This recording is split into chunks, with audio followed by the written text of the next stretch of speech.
Well, I got your email and I read about a third of your paper this afternoon. I was very impressed. Thank you.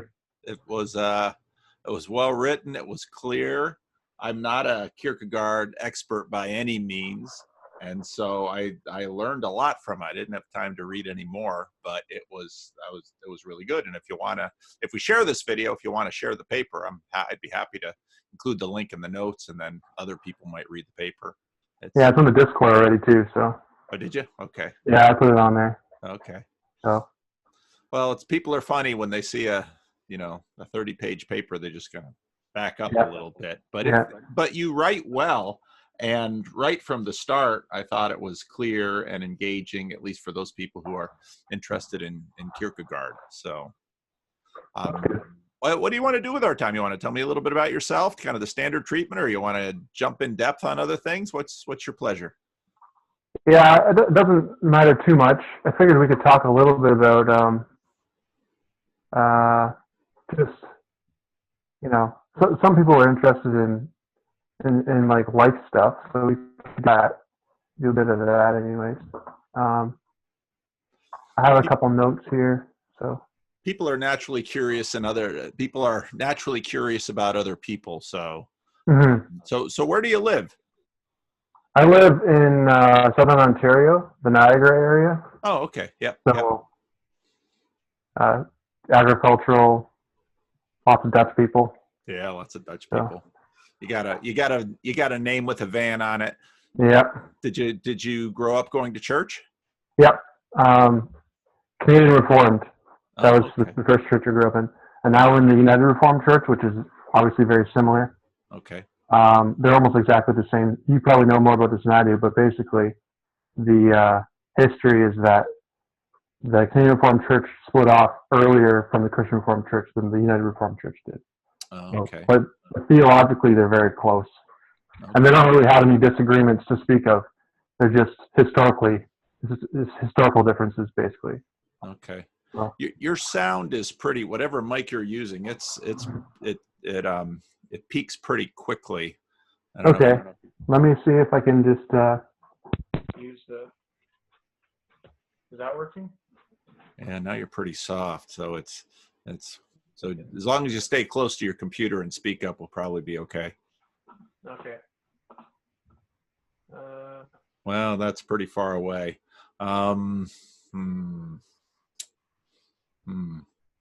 Is it just the mic on your PC that you're using right now? Now it is, yeah. Okay. Yeah. Turn it up.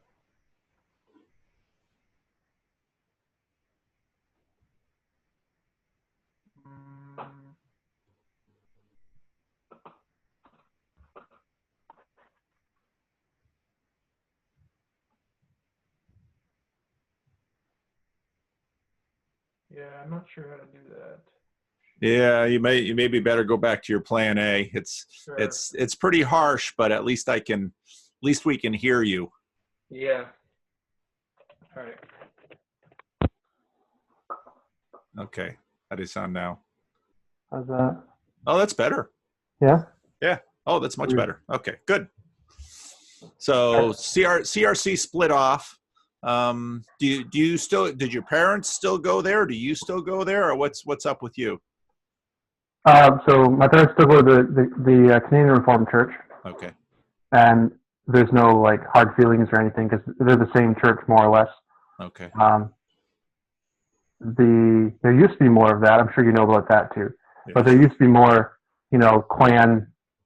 clannish behavior where people would get upset about even small moves, like one from the URC to the Canadian Reformed or vice versa. Yeah. And they would get especially upset over moves back to the Christian Reformed from one of the newer federations, or even more so for something like a move from a Reformed background to Baptist or something like that, right? So, but no, nothing's. There's no problems there. So we basically moved to a different church because of geographical reasons. We moved for. First, we moved to Thorold, which is just a small town, small sub city of St. Catharines, and then we moved to another city further up north, and when we did that, we moved to another Canadian Reformed church, and then we moved back again to a certain point when we were in a different city, and we moved, I think, 5 times in 4 years or something stupid. So, oh wow, yeah, that's not easy. but now we're back in the area where I grew up again. So Okay. that's kind of nice. But okay, yeah. you live with your parents? You're a college student? No. I'm married and I have 2 kids. Oh, okay. So, yeah. And your wife, she grew up the same way you did, or? No, she grew up in a different church. Okay. The Christian Missionary Alliance. Yeah. Yeah. So they're actually, they seem like American evangelical style. That's their, they don't really have a theology to speak of, not explicit anyways. Yeah. But their implicit theology seems to be evangelical. Yeah. So before that, her parents went to the Pentecostal church, mm-hmm. Mm-hmm. and they moved because the Christian Missionary Alliance Church had great programs for their kids. Mm-hmm.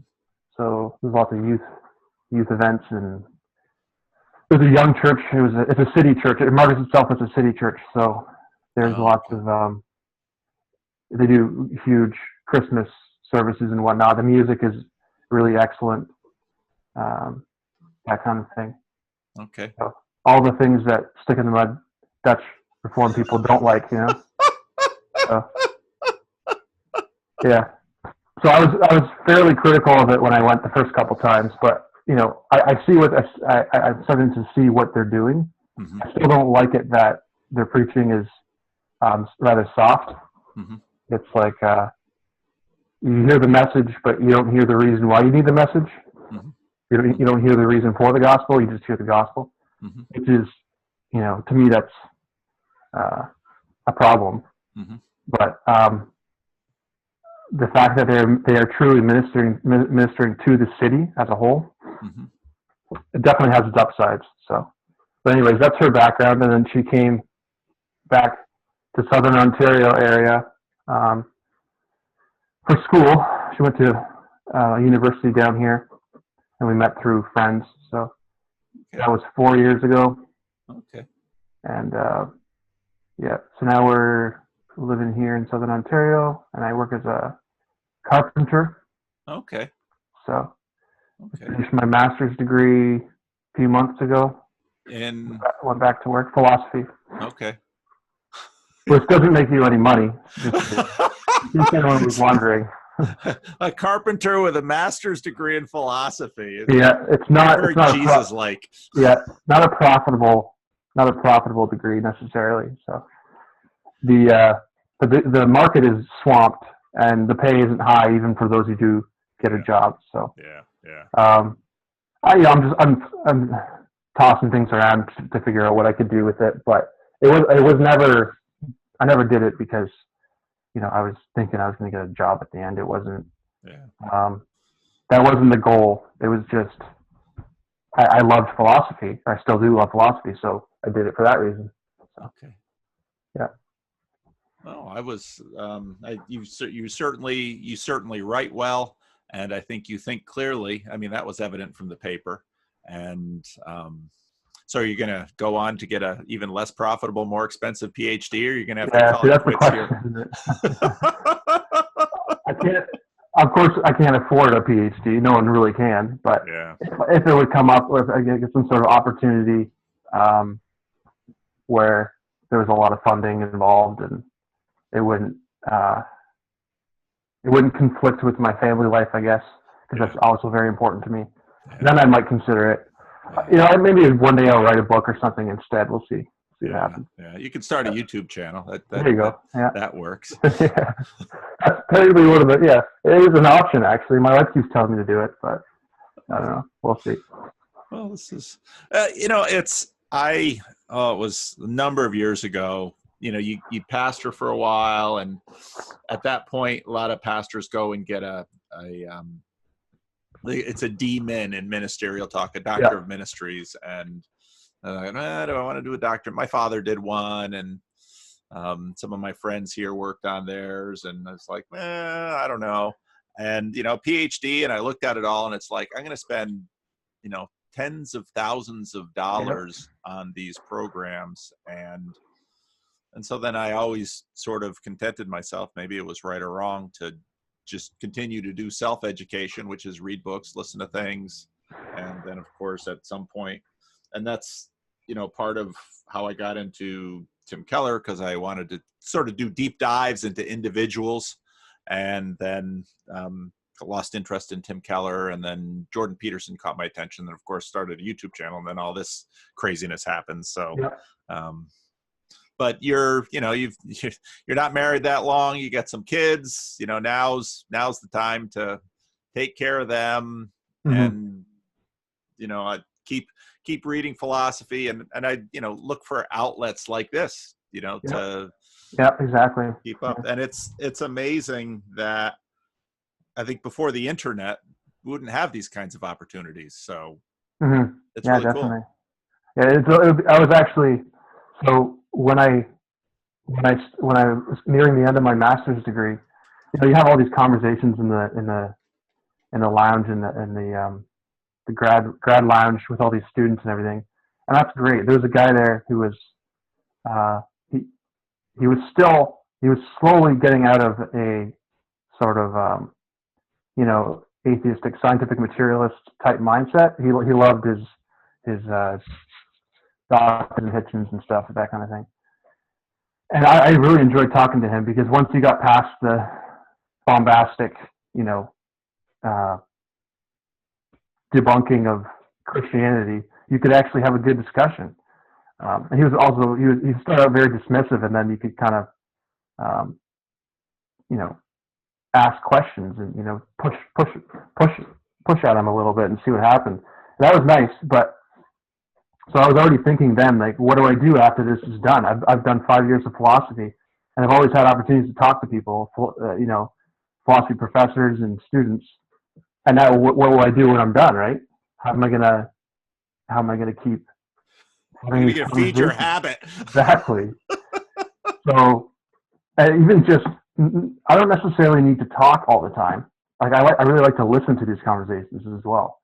So. When I discovered the Discord, that was great for me. I didn't have the same. A lot of people, they have this thing where they pick up on Jordan Peterson because they needed that father figure, basically. I didn't have that need. I had my family is excellent. I have no complaints. And so and Christianity has always been. It's got every flavor of Christianity has its upsides and downsides, but it's always been a strong presence. So I've never felt like I was completely lost or anything like that. So I had no need. I had no psychological need for that kind of thing. But I did find Jordan Peterson very interesting, because he was seriously talking about all these philosophical problems. And there's a lot of philosophy that's done that's not serious. The stakes are low, right? They're just talking about something like, I don't know, some ontological problem or something, but they don't care, right? There's not a lot of hanging off of what they're saying. But Jordan Peterson seemed to be taking it seriously, and that's one of the things I like about him, and Zizek too, actually. Slavoj. I liked him for the same reasons. Even though he did a lot of joking, he loves his jokes. You can tell that he actually cares. He's thinking, and he's thinking seriously. I think that's really important. When these guys, Jordan Peterson especially, when he started putting out videos and talking about stuff, for me as Canadian, the political stuff was important too. So that was kind of a good. That kind of got my foot in the door.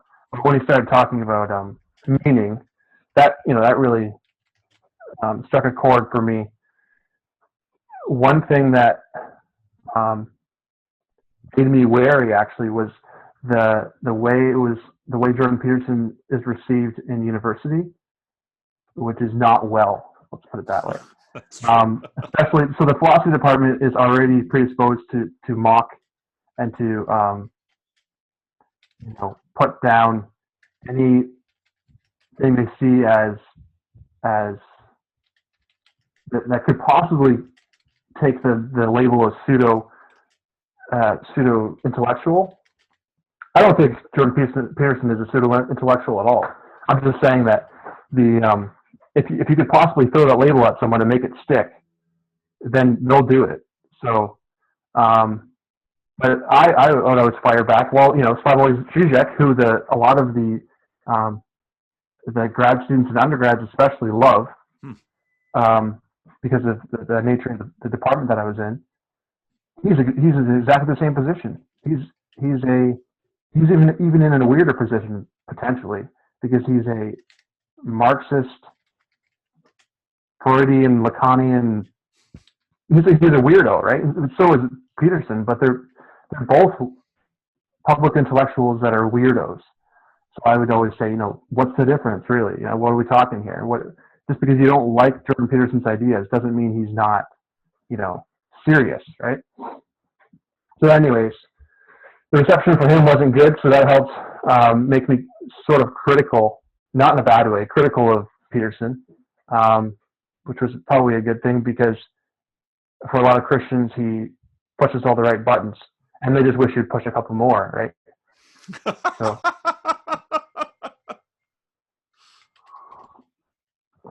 Yeah, so that was real. I watched his Maps of Meaning series when I was working between my 2 degrees in Kitchener, which is a city north. I think it's northwest of the GTA, so the Toronto area.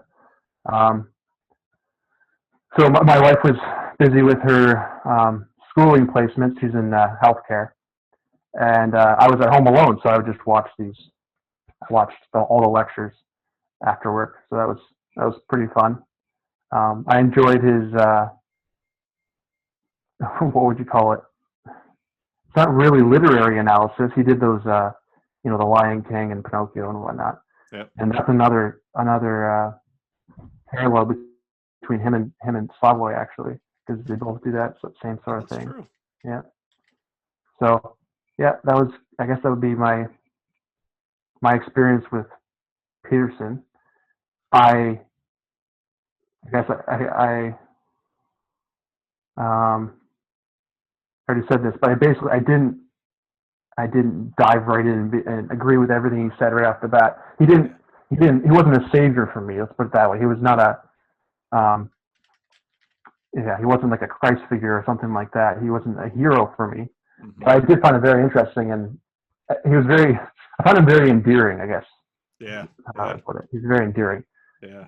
And so was Slavoj, actually. But, yeah. So. Oh, it's very interesting. I didn't know anything about Zizek. I wasn't a YouTube watcher before Peterson, and I was a big audiobooks listener.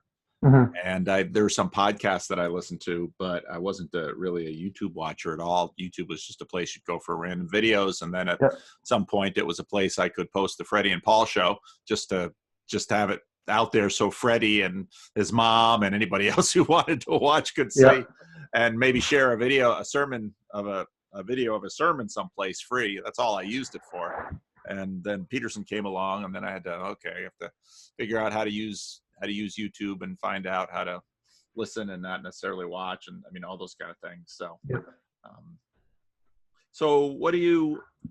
so then you eventually made your way to the Discord server and found some more conversation partners, basically.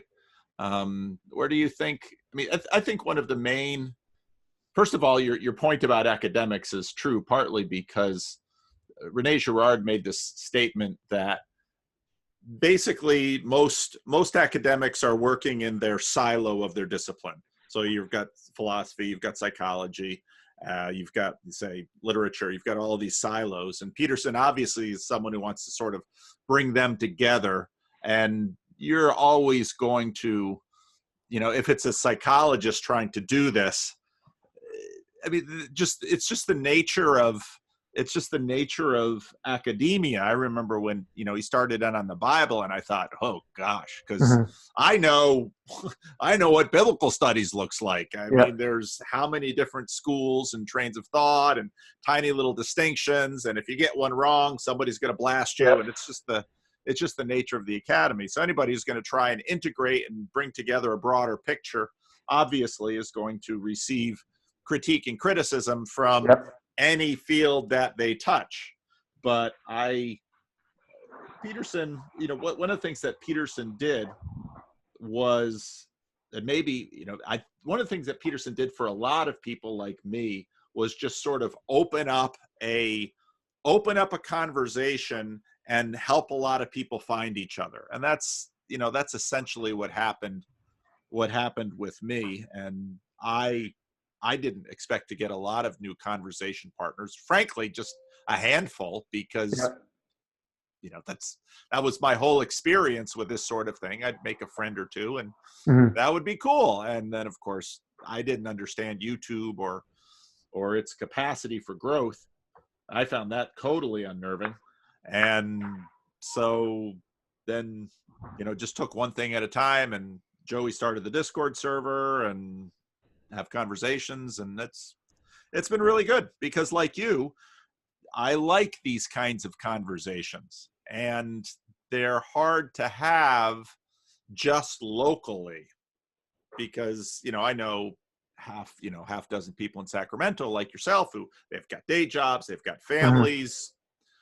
Would we actually read the same book? Would we actually and sort of what this has been able to do is bring together a community to talk. And then Peugeot and Vervaeke and a bunch of others that came online. So Benjamin Boyce, Peugeot and Benjamin Boyce had I thought a really remarkable conversation today. Very much enjoyed that. So now you get to be a Carpenter and have something to listen to during those hours when you're driving in the truck or working on a site or something.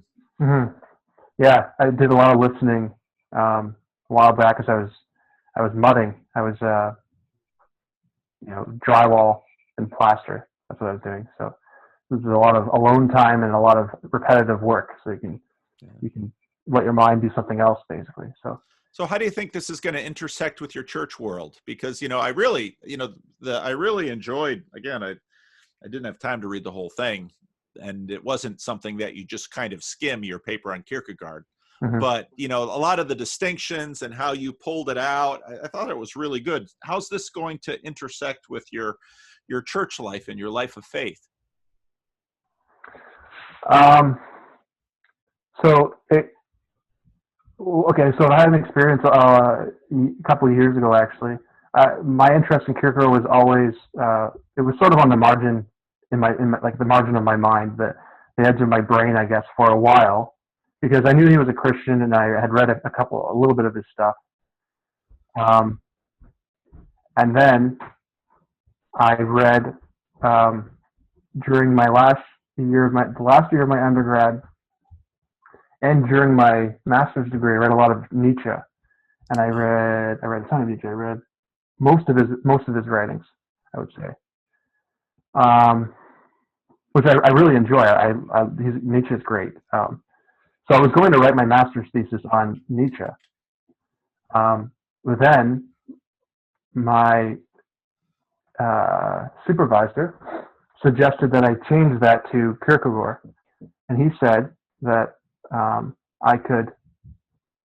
it would be great for me because I could bring my background to bear in while I interpreted him. I thought that made a lot of sense.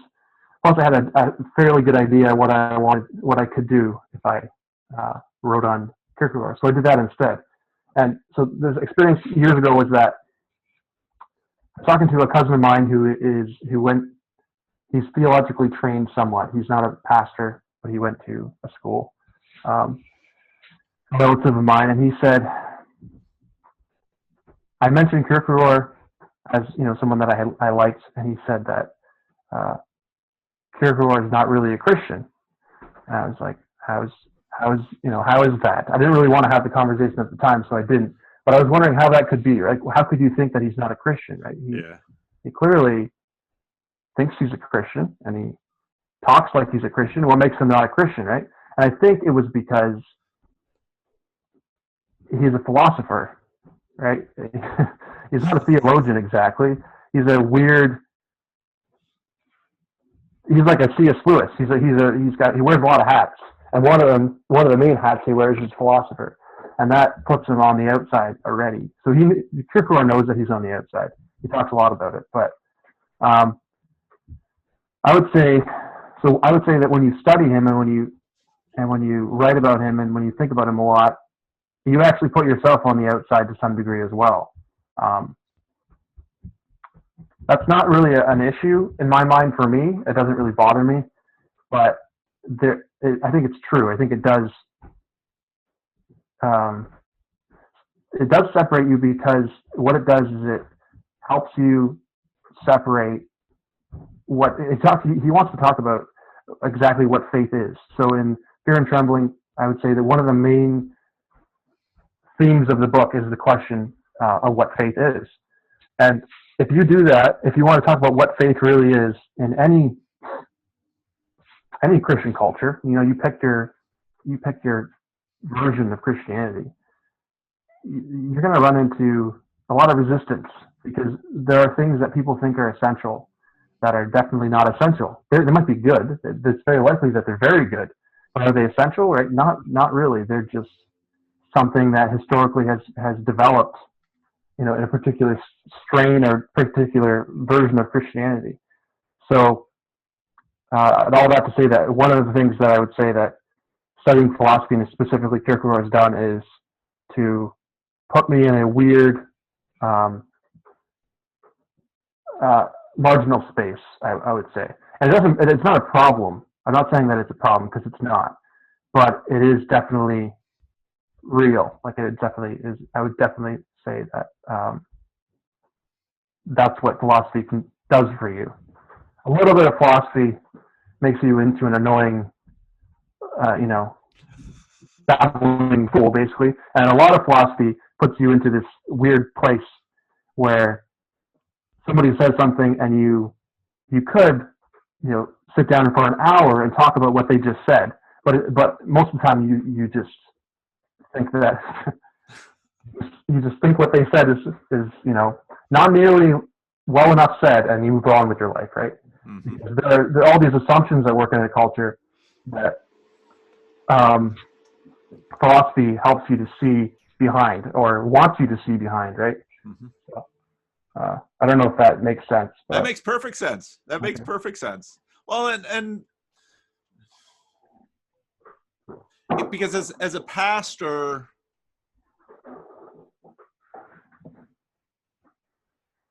this I think you said it well.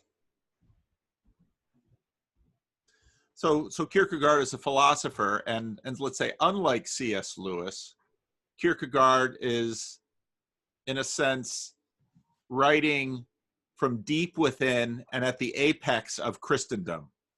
And he is positioning himself as a reformer. Lewis was working in a very different space where the academy was essentially post-Christian, and he became an apologist for it. Mm-hmm. And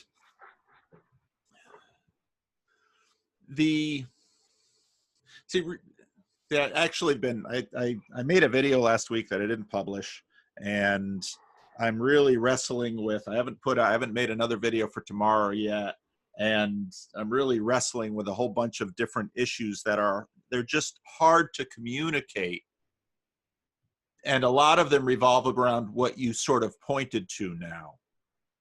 You're a carpenter, you're a father, you go to church, you're looking to raise your children as Christian, you grew up as part of a church that felt the need, for whatever reason, and of course your parents are down the line here, but because your church leaves a denomination, it's like, what am I going to leave my church to go? These are things that we flow along with. And, denominations that during that time left over interpretations of Genesis and science, questions about the propriety of women in official ecclesiastical roles. Yep. And so, okay, those then become these dividing lines and these hard lines, these bright lines that one way or another. And, even just the first few pages of your paper, and you're looking at Kierkegaard, and he's and of course Kierkegaard does all these weird things through these pseudonyms and all of these characters. I mean, if there's somebody who's hard to read and to figure out what on earth he's trying to do, but if you can sort of get a handle on it, you say, wow, this is masterful what he's doing here. It's Kierkegaard, and to really ask questions about, what is faith? Is it faithful to, with your community, hold your allegiance to these particular beliefs? Whether or not whatever you think of them, you hold to them as a function of, you read Kierkegaard and all of this stuff that you might experience at one level as being very simple and plain and clear, which again is not a bad thing. And Kierkegaard knows that. You start going down into other levels and it's like, oh my, what's really behind my motivation? Why am I saying I believe this? And what sorts of pride and what sorts of instrumentality aren't I using at certain levels of my psyche in order to achieve these things? And how are those things not actually, especially in a tradition like ours, some brand of self-salvationism? And so, no, philosophers might not like Jordan Peterson sticking his nose into their business, but theologians and pastors, might feel pretty uneasy about philosophers because the questions you ask begin to unsettle the projects which we create, which tend to be communities of allegiance under certain principalities that can act as one and accomplish certain things and perpetuate their own existence through time. And a philosopher coming in and asking all kinds of questions about, well, what is faith and what is belief, and Abraham and his son, and how does that work? I mean, you're poking around in an area that's not going to make everybody happy. No, and like I said before, faith, he's talking specifically about what faith is psychologically, right? He wants to know what faith is, and really what faith is, not. We use faith as he's part of the Christian faith, or he's part of the Islamic faith, or he's part of the Jewish faith, or etc. And he doesn't mean any of that. No. He wants to know what faith is. What does it look like, right? So he talks about in Fear and Trembling, at least according to my reading of Fear and Trembling, he says he divides the three maximal spiritual states into three. And he says that one of them is infinite resignation, which is basically death, putting the world to death, in the sense that the monastic sense. You retreat to a monastery, you kill all the earthly desires, etc. Extreme cases would involve self-flagellation, that kind of thing. He's thinking more of the austere monkish types. The second one would be the demonic, which is something that isn't that well laid out in Fear and Trembling, that it comes up in another book called Sickness Unto Death. And he talks about it better. He does a better job of talking about it there. And I used the guy that wrote Sickness Unto Death to the pseudonym that wrote that to interpret Fear and Trembling, which works fairly well. And the demonic ends up being willing in despair to be yourself. So despair is a state that comes after consciousness. So after in the Christian mythology, again, this Louisian sense, not a negative. In the Christian mythology, the snake tempts the woman, and the man and woman fall into sin. Right? There's that, you could say, is the beginning of consciousness. Become self-conscious. Right? What you get there is they've both fallen into despair. If they continue in despair while willing to be themselves, if they will to be themselves with their sin. So Cain does that, right? Is that right? Yeah, Cain's the guy. Yeah, so Cain's the murderer. He murders his brother, and then he instead of seeking forgiveness, he doubles down and he remains a murderer, right? He persists in himself as a murderer, you might say. That is the demonic, according to Kierkegaard. So, to make it more practical, I guess you could think of examples in your own life, or my life, or whoever's life, where one of these two things, either active despair, where you will that you do something evil, and you've done evil, like the difference between good and evil, since post-Lapsian era. But then you do it anyways. You persist in being yourself, what you consider to be yourself. You can also will to not be yourself. The ultimate version of this is, actually, I wouldn't say it's suicide. It's more you despair. You despair, and you don't will. How would I say this? This is kind of complicated.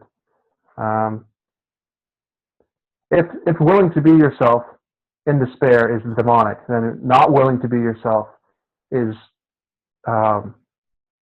doesn't have another name for it, but you could call it. He does call it at a certain point the feminine form of despair. People will take issue with that, because they would say that the feminine is not actually purely passive, which is probably true. I haven't thought too much about it myself, but that would be the other side. So it's an inaction, it's a type of inaction. A famous form of the demonic is Milton's Satan in Paradise Lost. I would say that's like almost a perfect representation of what Kierkegaard is trying to get at. Appropriately, of course, it's Satan, so it better be the demonic. But there he is defiant the entire time, right? Kierkegaard actually mentions this too. There's a sort of, you can make a connection actually to sort of untethered rationality. Satan in Paradise Lost builds a kingdom in hell, basically with just with his pure intellect, right? He creates this kingdom, this palace, and he says the lines, better to reign in hell than serve in heaven. And he also says something else about, the mind is its own place in itself, can make a heaven of hell and a hell of heaven. So he basically, instead of seeking reconciliation with God, he says, no, I can do it on my own. I'm an individual, I'm strong. That's basically what the demonic looks like. And of course, we know, we can recognize that in ourselves fairly often, right? That's taking action against God, like in defiance of God. The other form of that despair is, that kind of despair is passive, like I already talked about, which is a little harder to define for me anyways, probably because I haven't studied it enough. That's an inactivity rather than an activity.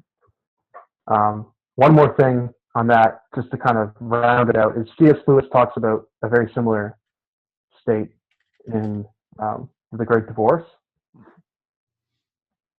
And what would be the best example of that in The Great Divorce?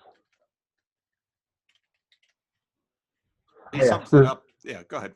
there's the guy there's a little man that has the puppet on a chain. Do you remember that? Yeah, the tragedian. Yeah. Yeah. So that would be a case where the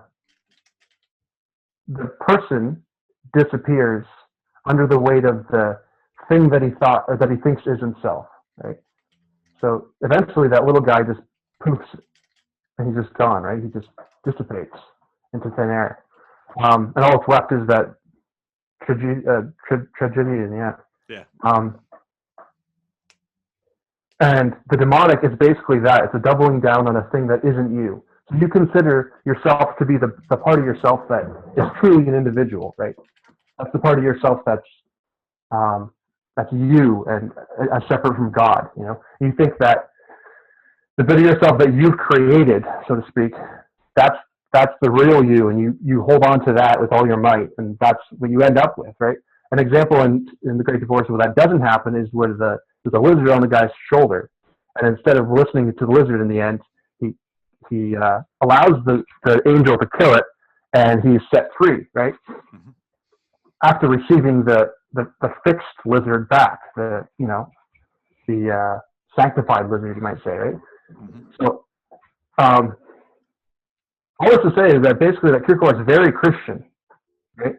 He's very much talking, like there's a reason I can do that. I can take Kierkegaard, just paste him directly onto Milton and also onto Lewis. It's because they're all Christians. They're all talking in the same language, right? Right. So, and they're all, regardless of their separate denominations, right? Although Milton, I think Milton was an Anglican as well. Could be wrong about that. I think he had a touch of Calvinism somehow there. But anyways, they're all their own. They're living in their own time and place, and they've all got their own churches. Yet they're all talking about basic Christian things. So they're digging right down to what Christianity really is, right? Mm-hmm. So I don't know where I started with that, but. Well, you had three spiritual states. You had the infinite resignation, putting the world to death. You had the demonic, and the last one, of course, is faith. Okay. Right, and that's the thing that Kierkegaard's trying to get to, or the synonymous author of Fear and Trembling is trying to get to.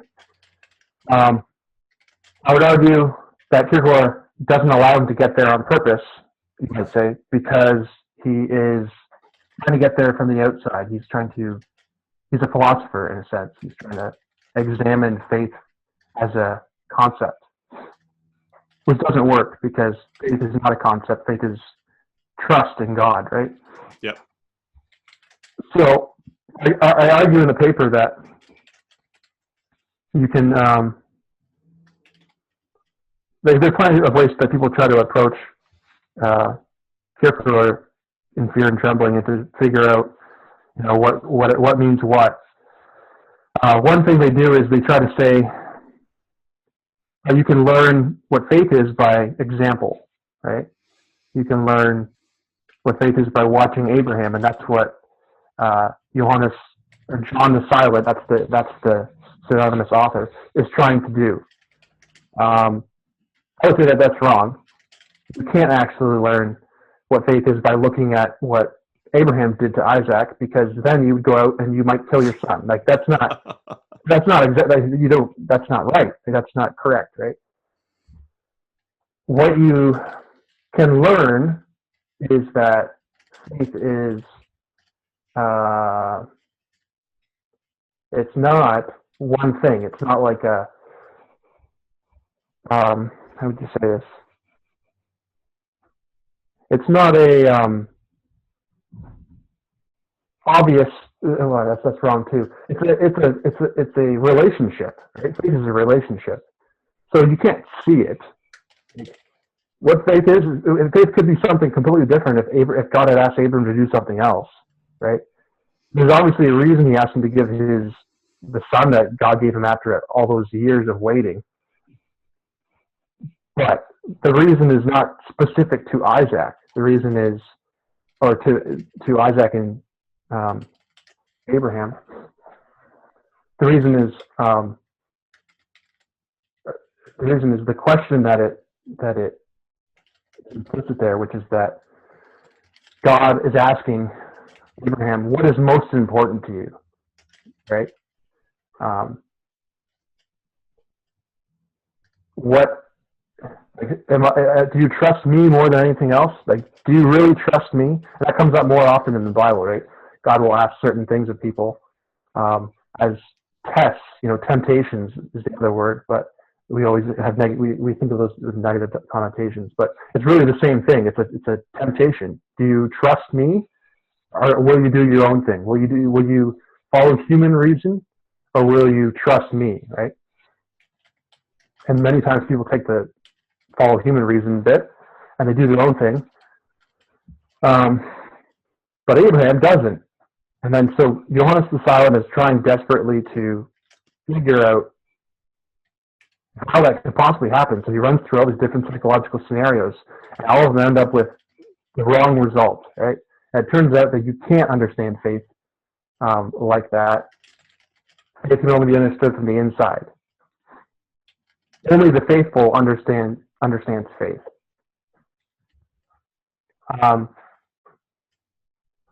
Now, whether that or not that qualifies, me as a random Christian to tell you what faith is, that's a hard one to answer. But that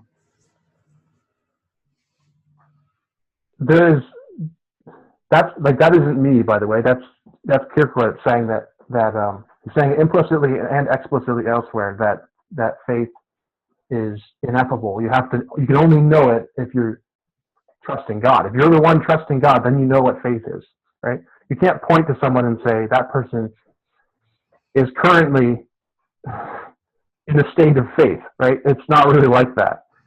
So, I guess I could ask you too, like, you haven't read too much Kierkegaard, neither have I actually. I mean, compared to a lot of people, I haven't anyways. And he wrote a lot of books. He wrote like 30 books or something silly. But did you hear at all about Kierkegaard during your theological training, or was it just the classic Dutch guys?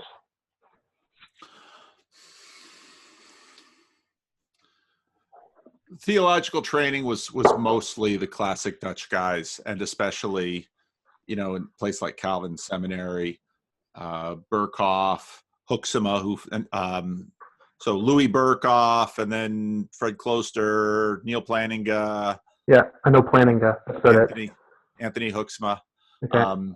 These are the guys, and they followed roughly Kuyper and Bavinck. Mm-hmm. And so, the theological education, at least in terms of systematics, tended to be from that strain, which is, which is credible, because why have a CRC seminary and not spend time with Kuyper, Bavinck, Hoeksema, Berkhoff? Yeah. That's our tradition.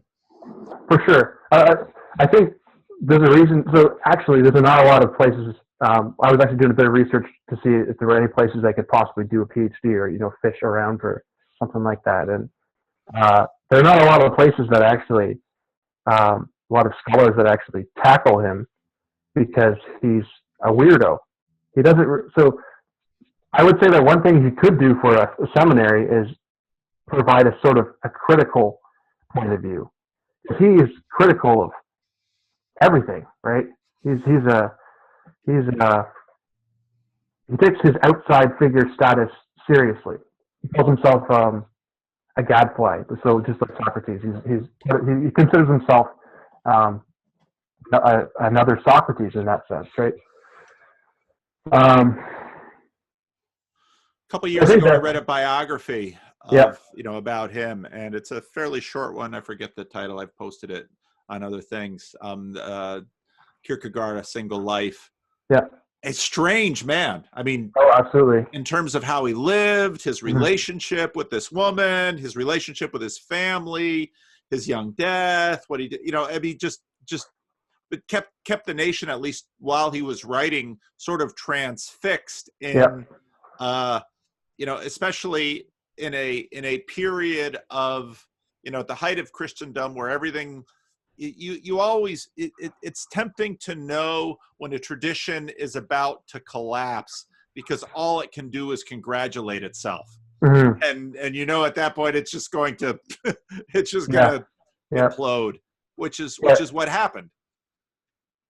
Yeah, one of the things that he was writing against was the Hegelians.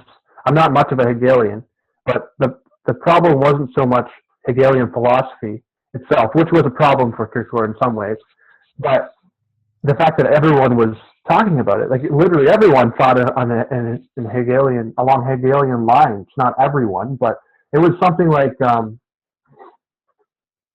what's a good example? So before Marxism got a bad name, Marxism was extremely popular for a while, right? And it was something like that. Everyone was talking about Marxism, or in the scientific philosophy area, Darwinism was. I would say it's starting to get heavily criticized, to the extent that a lot of people are now talking about criticisms of Darwin rather than just being all gung ho about Darwin. But for a while there, that was the hegemonic point of view. That was what everyone was thinking. So Kierkegaard was setting himself up against that in order to get people thinking again, because when you have one worldview that's completely dominating, you run into problems such as the inability to think. People don't really think anymore, right? They just repeat what they've heard, and they learn the doctrine, so to speak, and they just repeat it. So I know there's lots of that in my university degree as well. There were some things that just weren't questioned. Continental philosophy is in a bit of a weird position because it is obviously a descendant of Christianity, but it doesn't acknowledge that at all, right? My master's research paper was well received. Both of my supervisor and my second reader enjoyed it and had very little criticisms to make of it, even though it's obviously Christianity all the way through from beginning to end, right? So it wasn't like there was intolerance. It was just, like I said, it was something that was clearly, if you did a little bit of history, you would realize that that's what all this comes from, right? But it was unacknowledged, I guess. That's what I would say. It's unacknowledged. So it's sort of praising the praising the construction of the life raft, but assuming that such things will never need to be used. Exactly. Yep. Exactly. So I really appreciated. So I would say that's one of the reasons I really appreciated Nietzsche when I read Nietzsche. Because he knew what the life raft was. He knew it was underneath there. Yep. He didn't like it, but he knew it was down there, right? Yep. And no one else. Most people didn't. Most people either were sort of, what would I say? They were Christians, like they would call themselves Christians, they would go to church, but they didn't really believe. Or they were atheists, they didn't take atheism seriously. They were intellectual atheists, right? That would be their position. Yep. That would be their confession. They would confess to be atheists. Yep. But they didn't act like it. Yep. That was his problem. Now I would say that Nietzsche didn't act like he was an atheist either. But that's a whole other discussion. But he tried. He did his darndest to try to start a new religion, in a sense. He knew that not a new religion in the sense of starting a cult or something like that. That's not what I'm talking about. He knew that a new religion isn't a bad way to say it.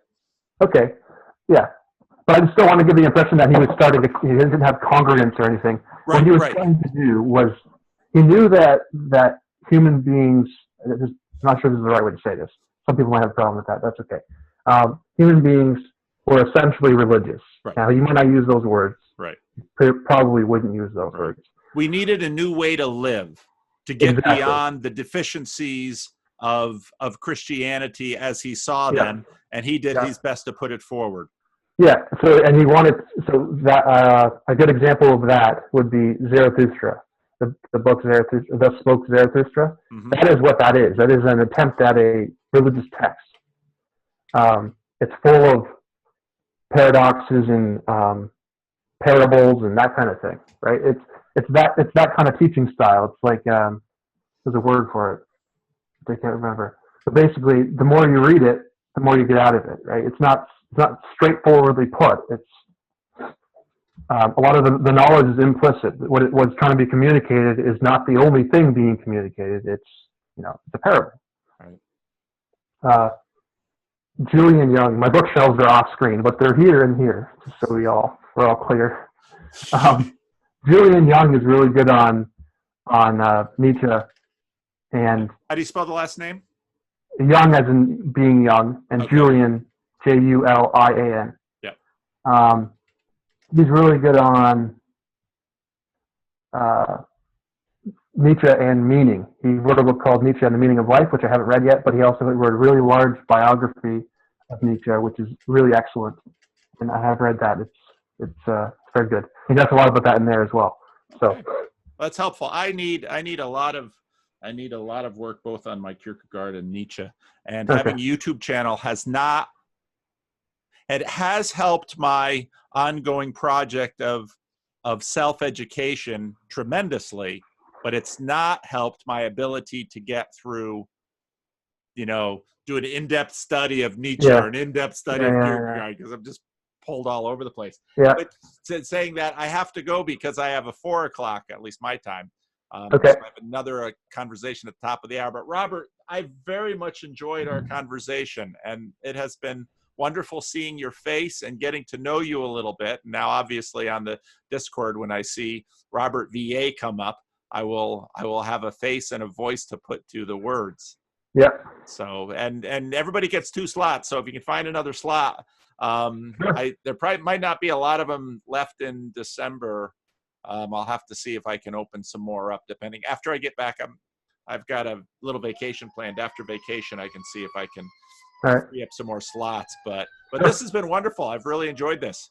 Yeah, it was good to talk to you. Thanks for letting me shout about my master's thesis. Do you want me to put a link to it in the notes? Or Sure. Yeah. Well, first of all, I'll send this to you, and then you can give me the high sign whether or not to share it. Yeah, it's probably fine. It'd be fine? Yeah, I think so. Yeah. Okay, because I don't have a lot of content this week, so it might come up this week. So. All right. All right, Robert. Sounds good. Good to meet you. Yeah, you too. See you later. Take care. Bye-bye.